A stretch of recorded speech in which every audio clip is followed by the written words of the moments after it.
السلام عليكم، أهلا بكم متابعي الكرام. أكدت تقارير صحفية أن الاتحاد الدولي لكرة القدم فيفا استقر على مكان وموعد النسخة الجديدة من بطولة كأس العرب للمنتخبات 2023.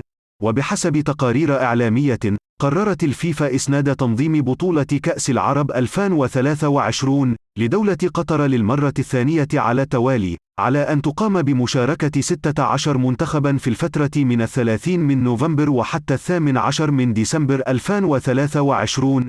وأسند الاتحاد الدولي تنظيم النسخة المقبلة من بطولة كأس العرب للمنتخبات إلى قطر، نظرا لجاهزيتها بعدما نجحت في تنظيم النسخة الماضية، بالإضافة إلى التنظيم المميز لبطولة كأس العالم 2022.